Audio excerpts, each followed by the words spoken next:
kita sedikit membahas firman Tuhan terlebih dahulu. Kita hari ini, kenapa kita hari ini bukan kayak Halloween ya, beda dengan Halloween, emang hampir mirip sih. Karena kita pakai kostum-kostum yang berbeda gitu, jadi orang lain. Tapi intinya adalah secara tradisi. Kenapa kita bukan diharuskan ya, tapi kenapa kita di hari Purim berdandan yang seperti bukan kita? Karena pada saat itu kejadiannya Esther dan Mordekai, mereka ada di satu tempat di mana mereka harus memalsukan diri mereka, tapi sebetulnya dalamnya mereka nggak bisa dipalsuin. Jadi ketika kita merayakan Purim lalu kita pakai baju yang bukan kita sebenarnya lagi mengingatkan diri kita kepada kejadian itu, di mana orang Yahudi pada saat itu nggak bisa jadi dirinya sendiri karena di tempat mereka tinggal. Itu sama seperti kita hari ini. Sebenarnya ini adalah perayaan yang bisa dibilang merayakan kita juga. Kenapa? Karena kita juga seperti itu. Kita juga, siapa diri kita nggak bisa jadi yang sebenarnya. Karena apa? Karena dunia ini kita punya banyak sistem yang membuat kita jadi nggak seperti kita, nggak yang seharusnya. Maksudnya seharusnya gimana? Pribadi kita, kalian perempuan-perempuan atau gimana? Bukan. Tapi pribadi kita, Tuhan katakan di firman Tuhan dibilang bahwa kita diciptakan segambar dan serupa dengan Allah. Tapi hari ini kita hidup tidak seperti segambar dan serupa dengan Allah. Kita hidup seperti dunia ini mau. Kenapa? Ya, karena kita dibuang dari hadirat Tuhan sehingga kita hidup di situ. Nah, jadi perayaan ini ketika kita pakai kostum seperti ini, cuman khususnya kita hari ini dibikin, kalau kalian yang perempuan-perempuan kostumnya yang dari Alkitab, ya yang ada di Alkitab apapun itu boleh, bebas. Kalau kita nanti yang sore nggak yang Alkitab, jadi bebas semuanya. Makanya saya nggak tahu jadi apa ini, saya juga sendirinya. Nah, tapi jadi Bruce Lee tadinya maunya. Nah, di sini kan Mima juga ada jadi Yesus sebelum disalib. Nah, dari tadi terus-terusan dadah itu teh. Dadah ya. Ya, jadi Monik jadi malaikat gitu. Kan ya? Nah, kirain jadi bidadari. Pengen kan? Nah, jadi ya, kita bahas itu hari ini ya. Jadi dunia ini ngebuat kita jadi nggak bisa jadi seperti kita yang sebagai anaknya Tuhan. Tapi di mata Tuhan kita nggak akan pernah bisa. Di mata Tuhan kita bukan terlihat seperti ini. Di mata Tuhan kita dilihat sebagaimana di dalamnya kita, roh kita yang Tuhan lihat. Siapa kita itu yang Tuhan lihat daripada apa yang fisiknya. Di mata Tuhan saya tidak, andai kata ini adalah hidup saya. Nih, baju ini semuanya ini adalah hidup saya. Di mata manusia melihat saya seperti ini, tapi di mata Tuhan melihatnya lain. Tuhan melihatnya siapa diri saya sebenarnya. Begitupun kalian. Di dunia, kalian sebagai perempuan-perempuan, di dunia kalian bisa berakting seperti apapun, bisa berdandan seperti apapun, tapi yang dipandang sama Tuhan yang jauh di dalam hati kalian, itulah yang dipandang Tuhan, itulah yang dihargai Tuhan, itulah yang dinilai sama Tuhan. Itulah yang akan satu kali menentukan bahwa kalian akan ditolong atau tidak, karena siapa kalian di dalamnya. Esther pada saat itu ditolong Tuhan, meskipun di dalam Megillat Esther tidak ada kata-kata Tuhan di situ. Ini satu-satunya yang di Alkitab gak ada kata Tuhan sedikit pun, gak ada nama Tuhan dituliskan di situ. Ada banyak alasannya, nanti mungkin sore ya. Tapi salah satunya, kenapa Esther akhirnya diselamat? Kenapa Esther dan seluruh orang Yahudi di sana akhirnya selamat? Alasannya cuma satu, karena mereka orang Yahudi. Siapa mereka di dalam itu yang membuat mereka selamat. Bukan siapa mereka di luar. Bukan siapa mereka di mata manusia. Di mata manusia orang gak bisa membedakan antara mereka orang Yahudi atau bukan. Akhirnya orang Yahudi semua mau dibunuh, mau dibinasakan, mau dimusnahkan. Seperti kita hari ini ketika kita ikut Tuhan, kita berusaha untuk dimusnahkan sama orang lain. Mungkin udah gak pakai golok lagi dimusnahkannya. Tapi dengan perkataan, dengan budaya, dengan tradisi, kita berusaha dihancurin.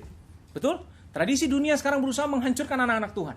Tradisi kebebasan dunia sekarang berusaha menghancurkan anak-anak Tuhan. Terus juga ya semuanya. Orang kalau sungguh-sungguh dibilangnya sesat. Orang kalau terlalu ngikutin Alkitab dibilangnya salah. Kita dibunuh. Kita berusaha dibunuh, kita berusaha mau dihancurkan. Sama seperti kejadian Esther ini, bahwa mereka berusaha dihancurkan sehingga mereka harus pakai topeng. Tapi ternyata yang membuat mereka ditolong adalah bukan apa-apa yang lain. Murni hanya karena mereka orang Yahudi maka mereka ditolong. Hari ini apa yang membuat kalian akan ditolong Tuhan dan diselamatkan Tuhan adalah bukan apa yang dipandang manusia dan apa yang dinilai manusia. Tapi apa yang ada dalam hati. Siapa kita itulah yang akan membuat, yang mempengaruhi kamu ditolong, kamu beruntung, kamu mengalami hidup yang baik, kamu selamat, itu semua ditentukan dari siapa kamu di dalam, bukan siapa kamu di luar. Nah, itu yang harus kita belajar dari Purim. Saudara-saudari semua di sini, belajar itu di Purim, bahwa oke, di mata manusia, dunia ini menuntut kita untuk menjadi apapun yang mereka mau. Entah itu menjadi yang paling kurus, yang paling seksi, yang paling terbuka, yang paling pintar, yang paling cantik, yang paling apalagi yang zaman sekarang apalagi yang paling TikTok, yang paling gak tau lah pokoknya kalian mungkin kalian lebih tahu. Nah, atau yang udah kepepet umurnya harus menikah baru kalian betul-betul seorang perempuan yang utuh, ketika kalian punya suami, ketika kalian dicintai, ketika kalian di Instagramnya bisa update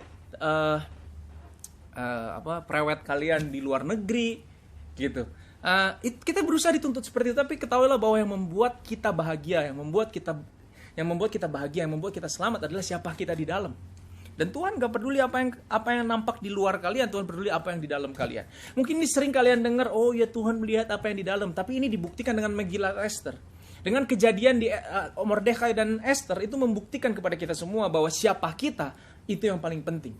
Bukan siapa kita terlihatnya, bukan seperti apa kita terlihat, tapi siapa kita yang di dalam itu yang paling penting ternyata. Dan hari ini tentunya orang hidup lebih menderita. Kenapa? Karena ekspektasi. Hari ini selain Megillah Esther yang mau saya bahas, tapi adalah ekspektasi. Itu yang mau kita bahas. High expectation. Kita semua punya ekspektasi yang tinggi dalam hal apapun, oleh sebab itu kita menderita dalam hidup ini. Tahukah Anda, umur depresi seseorang itu bukan ketika umur 70 atau 80. Karena ketika umur 80 atau 90, mereka bangun pun udah bersyukur. Umur 20 sampai 40 itulah masa seseorang depresi. Kenapa? Karena mereka punya ekspektasi yang tinggi dalam hidup mereka, yang mereka nggak capai dan akhirnya mereka kecewa. Bukannya nggak boleh punya ekspektasi, tapi seringkali kita salah. Kenapa? Kita salah karena kalian dan saya berusaha mengalahkan sistem dunia ini. Maksudnya gimana? Saya takut sedih, jadi saya harus kaya. Akhirnya kita berusaha mengalahkan dunia dengan cara menjadi kaya, biar kita bahagia dan gak sedih. Kita berusaha kalahkan sistem dunia yang kalau orang bahagia itu adalah orang yang punya uang. Akhirnya kita kejar. Ternyata waktu kita dapat uang, kita kehilangan yang lain dan kita tetap menderita. Akhirnya kita depresi. Yang cewek-cewek mungkin, ekspektasi yang tinggi kita adalah ketika kita menikah. Kita berharap ketika kita menikah, saya nggak anti menikah, buktinya saya menikah. Artinya, tapi perempuan ekspektasi tertingginya apa? Menikah, dicintai seorang pria, diromantisin seorang pria. Kenyataannya, pria romantis itu tidak sebanyak bayangan kalian. Kebanyakan pria ternyata es, dingin. Kenapa? Karena ada banyak hal yang terjadi dalam hidup dia yang membuat dia tidak bisa memenuhi ekspektasimu. Kalian berusaha gini, kalian galau karena kalian pikir kalian gak punya pasangan. Kalian berusaha untuk mengalahkan rasa galau itu, mengalahkan dunia, berusaha mengalahkan dengan cara aku harus punya pacar, sehingga aku memenuhi standar dunia, sehingga aku bahagia seperti yang dunia ini gambarkan. Karena dalam ekspektasi kalian ketika kalian punya pacar, dia akan ajak kalian malam minggu. Dia akan baik sama kalian. Dia akan bukain pintu mobil, kap mobil, bagasi. Semua akan dibukain sama dia. Benar? Ya. Nah, terus dalam bayangan kalian nanti ketika menikah, suami kalian akan baik, pergi bekerja, lalu pulang bawa banyak duit, lalu pulang, Bunda, aku pulang, sayangku, kangen.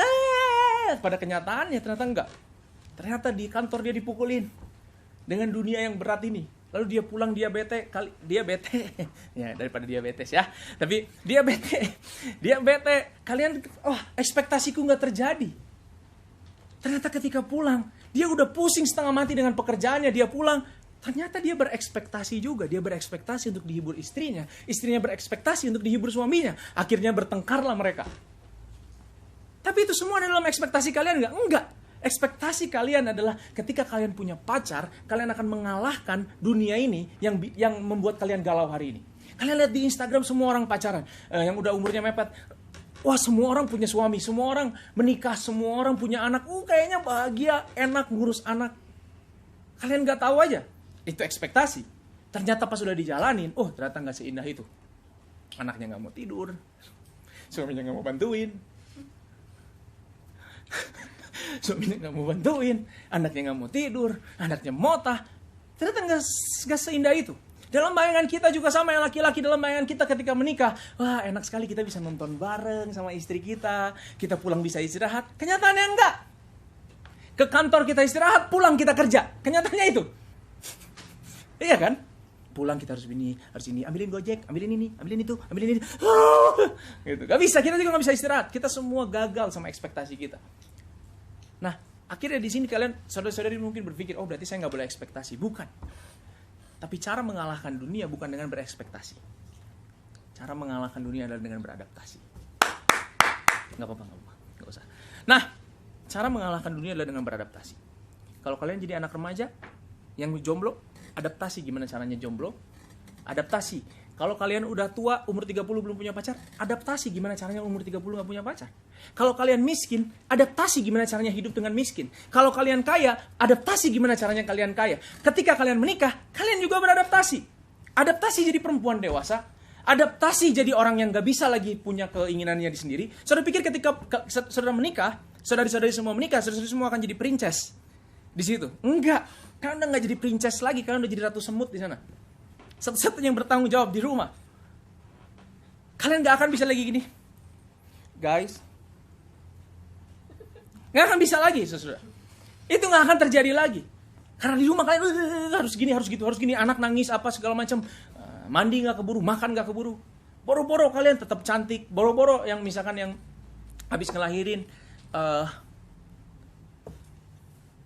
gak balik lagi normal. Tetap biar nggak boleh shaming ya, tetap menyediakan ruang untuk bayi selanjutnya. Kalian nggak sempet diet. Kenapa? Karena kalian juga udah pusing, kalian juga udah stres di rumah. Ternyata nggak seindah itu. Dulu waktu saya pertama kali waktu saya pacaran, ya bukan pertama kali sih. Waktu saya pertama kali pacaran di usia dewasa, yaitu ketika saya enggak dewasa sih, itu udah cukup gede lah waktu saya kuliah. Saya pertama enggak, ini enggak bahagia. Tapi takutnya di rumah ditanya lagi, kamu bahagia ya dulu? Nah, dia lebih cantik ya dari aku. Nah, jadi itu bener, saudara, bukan bercanda. Nah, jadi jadi Monik yang sebelumnya, jadi mantan saya memang namanya Monik sebelum yang ini. Memang benar. Tapi itu yang jeleknya. Jelek, jahat. Ini Monik yang sempurna yang ini. Nah, jangan tanya lagi ya. Nah, Instagramnya nggak tahu apa. Jadi jangan dikepoin udah ini. Nah, jadi dia ini religius nih. Memang di gereja tetangga nih. Tapi religius. Tiap Sabtu malam ketika sabat sudah usai dia kebaktian. Sabtu malam nih. Nah, ekspektasi saya adalah waktu saya kuliah, ekspektasi saya adalah kalau saya punya pacar, saya bisa malam minggu. Ternyata ekspektasi saya nggak terjadi, ternyata dia harus ke gereja. Dan saya nggak boleh ikut ke gerejanya karena dia malu. Takut dimarahin sama pembinanya. Ya kan? Gak sesuai ekspektasi. Dalam ekspektasi saya, ketika saya kuliah, punya pacar, saya punya teman untuk ini, saya punya teman untuk itu. Oh enggak, ternyata dia sibuk sama tugas dia juga stres sendiri, dan akhirnya boro-boro bisa mengikuti keegoisan saya. Ternyata yang terjadi adalah kita sama-sama saling egois. Yang lebih besar egoisnya saya tentunya. Nah, karena dia mau belajar, saya mah enggak. Gitu ya. Akhirnya kecewa. Tidak sesuai dengan ekspektasi itu ternyata. Sampai akhirnya saya sadar ini semua bukan tentang ekspektasi, ini semua tentang adaptasi. Gimana dalam hidup ini, setiap umur demi umur, setiap step demi step, bagaimana caranya kita adaptasi. Adaptasi jadi orang dewasa, adaptasi jadi anak remaja, adaptasi jadi bapak, adaptasi jadi suami, adaptasi jadi orang yang kita nggak akan selamanya memiliki orang-orang yang kita kasih, kita akan kehilangan orang yang kita kasih. Kita beradaptasi dengan hidup itu, kita beradaptasi dengan kehilangan, kita beradaptasi dengan penderitaan, kita beradaptasi dengan kesusahan, kita beradaptasi dengan kemiskinan, kita beradaptasi dengan hemat, kita beradaptasi dengan segala hal. Kalau kita nggak punya skill adaptasinya, kita nggak akan pernah bisa hidup di dunia ini, nggak akan pernah bisa mengalahkan dunia ini. Sayangnya dunia ini ngajarin kalian untuk mengalahkan penderitaan itu dengan ekspektasi. Makanya dunia selalu bilang mimpi setinggi langit tanpa mereka kasih tahu resikonya apa ada di sana. Tapi di dalam Tuhan kita berbeda. Bukan ekspektasi yang akan mengalahkan dunia ini, tapi adaptasi itu yang akan mengalahkan dunia ini. Nah sekarang pertanyaannya, tentunya saya tahu pertanyaan kalian adalah bagaimana cara beradaptasi. Hanya ada satu cara beradaptasi. Adaptasi artinya gini. Kalau binatang beradaptasi, berarti dia harus tahu kan lingkungannya seperti apa, lalu dia mencocokkan diri dia di situ. Ya. Artinya dalam kata lain, kalau kalian mau beradaptasi dalam hidup kalian hari ini, kalian harus tahu kenapa ini terjadi. Betul? Tanpa kalian tahu kenapa ini terjadi, maka kalian nggak bisa beradaptasi. Jadi ada dua. Satu, kenapa ini terjadi, itu akan menolong kalian untuk beradaptasi. Kedua, kenapa ini terjadi? Kedua, apa tujuan kamu ada di dunia ini? Itu akan membuat kamu beradaptasi dengan baik dan menjalankannya dengan baik, dengan penuh semangat. Karena kamu tahu kenapa kamu ada di dunia ini. Jawaban itu hanya ada di dalam Tuhan. Jawaban mengapa saya ada di sini, kenapa saya mengalami hal buruk ini, dan jawaban apa yang saya harus lakukan di dunia ini, itu semua ada di dalam Tuhan. Kalau kalian gak punya Tuhan, kalian gak punya kemampuan untuk beradaptasi. Oke? Umur remaja kalian adalah dari umur 12 mungkin sampai 20-an. Ya, kali ya. Atau sih juga Februari 17, 18, 19, 20 mungkin ya. Situ. Itu adalah waktu yang sangat singkat untuk beradaptasi. Bisa-bisa kalian gagal adaptasi, udah masuk ke dunia orang gede, gagal adaptasi lagi, akhirnya tua baru nyesel. Itulah sebabnya kenapa orang tua banyak menilai hidupnya yang dulu, andai saja dulu, karena gagal adaptasi. Kalian mau hidup seperti itu? Nggak mau. Saya sih nggak mau. Saya nggak mau masa tua saya menyesali, karena penyesalan itu bener, the real. Saya nggak bisa jadi muda lagi, saya nggak bisa jadi umur 17 lagi, saya nggak bisa ngulangin apa yang dulu lagi, bahkan saya nggak bisa ngulangin apa yang ada kemarin. Maka saya harus punya kemampuan untuk beradaptasi biar saya bisa menikmati dunia ini, atau menikmati hidup saya setidaknya. Menikmati gimana? Bukan dengan cara dunia, menikmati dengan caranya Tuhan. Dengan saya tahu kenapa saya ngalamin satu hal yang buruk, dan apa tujuan saya ada di dunia ini, maka saya akan beradaptasi. Saya tahu apa yang harus saya lakukan. Saya tahu kenapa saya ada di sini. Saya tahu bagaimana cara menghibur diri saya, dan saya tahu bagaimana caranya kenapa saya ada di sini dan apa yang harus saya lakukan ke depan. Itu semua karena Tuhan. Di dalam Torah semuanya ada. Kenapa kita gini, kenapa kita gitu, apa yang harus kita lakukan dalam dunia ini, semuanya ada dalam Torah. Sayangnya kita nggak suka. Kenapa kita nggak suka? Karena dunia berusaha membuat kalian berekspektasi biar kalian hancur. Satu-satunya cara untuk nggak hancur dalam dunia yang jahat ini adalah adaptasi. Saudara pikir dengan punya pacar saudara jadi bahagia? Enggak, ternyata ekspektasi kalian salah. Oh, ternyata cowok kalian nggak sepeka itu. Kalian pengen, bahkan Roy Kiyoshi sendiri mungkin kalau pacaran sama pacarnya belum tentu tahu semuanya. Gak tahu juga sih, sekarang kan punya katanya si Dede. Dipanggil si Dede. Nah, belum tentu ya, tapi nggak tahu, saya bisa jadi tahu. Romi Rafael mungkin tahu selalu, menurut intuisi saya kamu pasti ingin martabak hari ini, karena cewek akan memberikan kode kan, martabak nih pasti. Ya kan ya. Nah, artinya saudara-saudara semua, saudari-saudari semua, hanya satu cara untuk kalian bisa beradaptasi dengan hidup ini: jadi anak Tuhan. Bukan jadi anak Tuhan, jadi dirimu yang sebagaimana engkau diciptakan sebagai manusia. Manusia adalah makhluk yang diciptakan segambar dan serupa dengan Allah. Tujuan kau diciptakan adalah untuk bersama dengan Allah. Tujuan kau diciptakan adalah menjadi anaknya Dia. Itulah kebahagiaannya. Dan gak usah ekspektasi dunia untuk mengalahkan dunia, karena kamu akan kecewa. Bukan gak boleh, bukan dosa, tapi kecewa. Kita bukan lagi ngomongin dosa gak dosa, kita lagi ngomongin sedih gak sedih. Kalau kalian mau bahagia, kalian harus bisa beradaptasi dalam dunia ini. Sama, Monik beradaptasi untuk jadi ibu, saya beradaptasi untuk jadi bapak, saya beradaptasi untuk jadi suami. Ternyata nggak semudah bayangan saya pikir jadi suami ya tinggal kayak gitu aja. Ternyata enggak. Ada banyak hal yang harus dilakukan oleh seorang suami, ada banyak hal yang harus dilakukan seorang bapak, ada banyak hal yang dilakukan seorang pendeta. Saya pikir jadi pendeta enak kayak gini. Ternyata enggak. Ternyata susah. Kalian semua harus beradaptasi.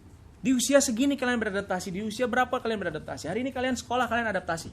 Nanti kalian kuliah, kalian adaptasi lagi. Nanti kalian kerja, kalian adaptasi lagi. Yang jadi masalah adalah kita sering gagal adaptasi di setiap step. Itulah yang membuat hidup kita hancur karena kita gagal adaptasi.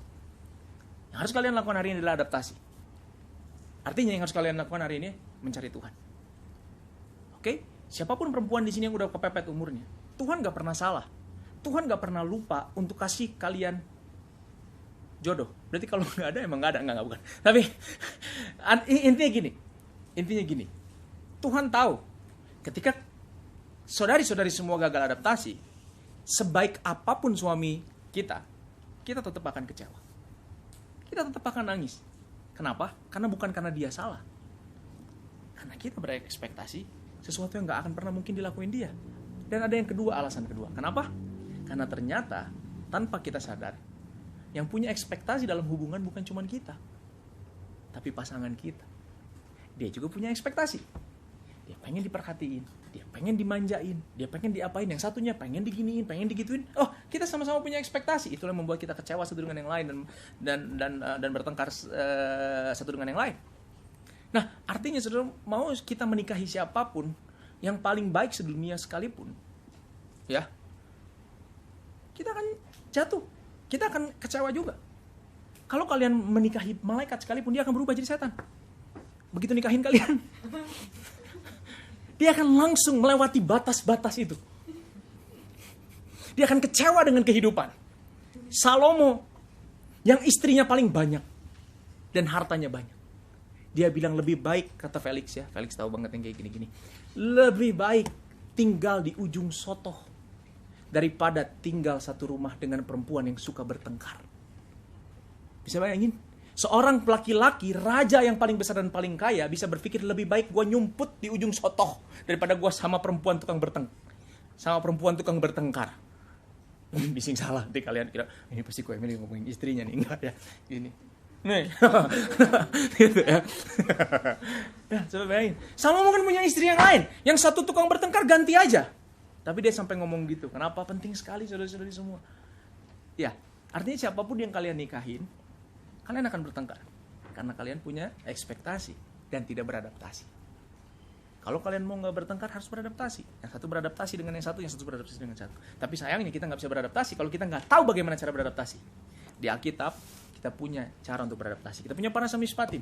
Kita punya banyak hukim untuk membatasi diri kita sehingga kita bisa beradaptasi satu dengan yang lain.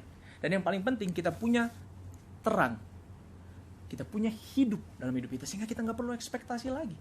Saya tidak seharusnya ya, nggak bilang saya. Seharusnya saya nggak berekspektasi dari istri saya karena saya sudah dapat semua ekspektasi saya dari Tuhan. Istri saya nggak punya waktu ngomong sama saya udah punya Tuhan. Istri saya nggak punya waktu untuk perhatiin saya udah punya Tuhan.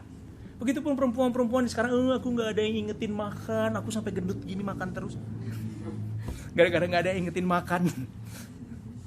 Ya, kita pikir kayak gitu, nggak taunya satu kali ternyata suami kita cara perhatiannya beda, bukan seperti itu, gimana? Kita akan kecewa. Tapi kalau kita punya Tuhan, ekspektasi tertinggi kita udah ada di Tuhan, sehingga kita nggak akan berpikir, aduh aku belum makan. Tahu Tuhan yang kasih saya makan. Gak usah disuruh juga saya bisa makan sendiri. Punya tangan, punya kaki. Bukan begitu saudara. Nah, oleh sebab itu belajar untuk beradaptasi. Gimana? Tuhan. Ketika kalian besar nanti, kalian akan ngerti. Anak muda akan berpikir Tuhan itu kewajiban. Ketika kalian dewasa nanti, kalian akan tahu bahwa Tuhan itu kebutuhan, bukan lagi kewajiban. Tapi jangan sampai ketika engkau menyadari itu, semuanya udah terlambat, udah terlalu banyak yang rusak dalam hidupmu di belakang yang gak akan bisa dibalikin. Kamu akan kecewa.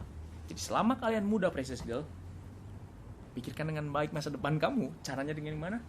Datang sama Tuhan. Kalian gak akan nyesel kalau kalian puas semua ekspektasinya sama Tuhan. Kalau ekspektasi kalian semua dipenuhi sama Tuhan, karena Tuhanlah hidup kita, Tuhanlah terang kita, maka kita akan menikmati hidup ini.